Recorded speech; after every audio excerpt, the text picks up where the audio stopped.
My dear student, we are going to discuss structure of atom.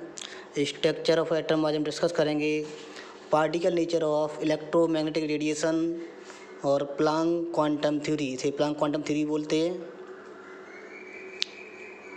Some point दिए गए हैं।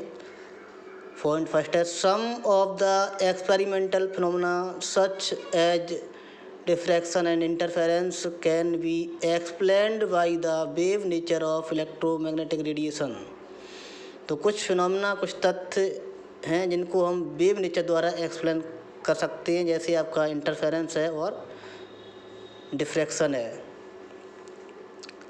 Second point, some following observation could not explain with the help of wave nature of electromagnetic radiation. कुछ ऐसे भी phenomena हैं या घटना हैं जिनको हम इलेक्ट्रोमैग्नेटिक रेडिएशन द्वारा एक्सप्लेन नहीं कर सकते, जो आपके निम्न प्रकार हैं। फर्स्ट आपका है the nature of emission of radiation from hot body या ब्लैक बॉडी से बोलते हैं।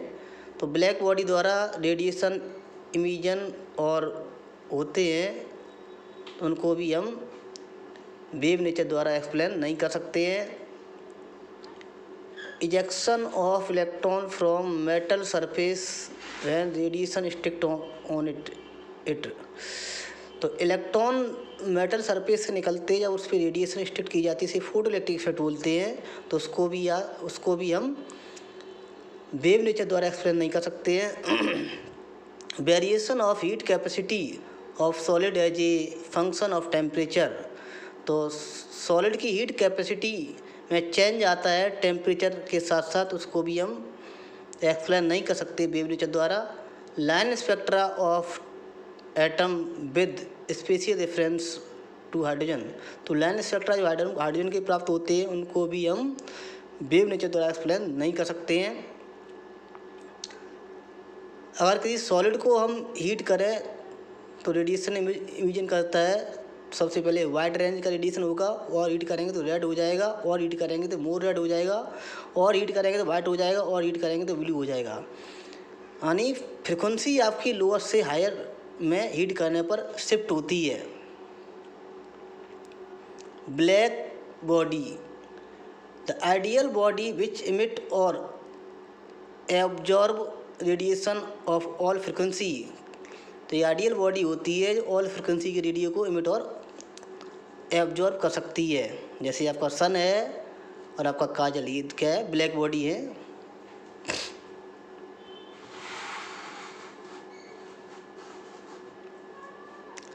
ये आपका डायग्राम बना हुआ है इंटेंसिटी वर्सेस वेवलेंथ। तो वेवलेंथ बढ़ाते हैं, सबसे पहले इंटेंसिटी बढ़ती है, उसके बाद वेवलेंथ बढ़ाने पे इंटेंसिटी आपकी घटती है।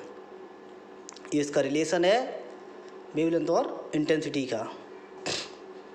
The above experimental result cannot be explained satisfactory on the basis of wave theory। तो वेव थ्योरी द्वारा जो above रिजल्ट जो आई है कंटेंट को हम एक्सप्लेन नहीं कर सकते हैं। इनको हम एक्सप्लेन करेंगे पार्टिकल थ्योरी द्वारा या पार्टिकल नेचर द्वारा। इसको बोलते हैं प्लांक क्वांटम थ्योरी। तो Planck quantum theory that atom and molecule could emit or absorb energy only in discrete or discontinuous quantities and not in a continuous manner। तो Planck के अनुसार कोई एटम और मॉलिक्यूल एनर्जी को absorb और emit करता है, वो लगातार फॉर्म में नहीं होती है, अलग अलग फॉर्म होती है, डिस्क्रीट लेवल में होती है।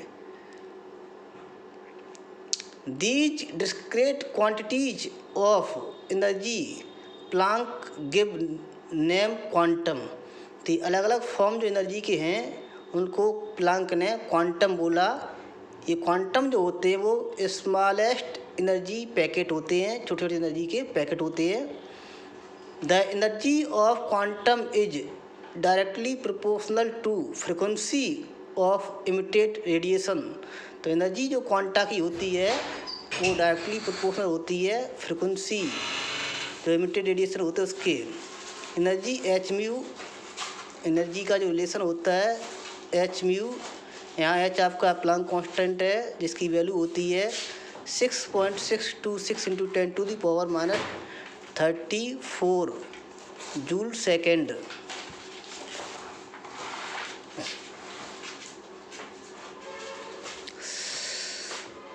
10 एनर्जी इमिटेड और एब्जॉर्ब बाई एटम और molecule H mu, where n यहाँ पर है 1 2 3 यानी होल नंबर में वैल्यू होगी n की, यानी एक क्वांटा हो सकता है, 2 क्वांटा, 3 क्वांटा हो सकता है। एनर्जी क्वांटा की फॉर्म होगी।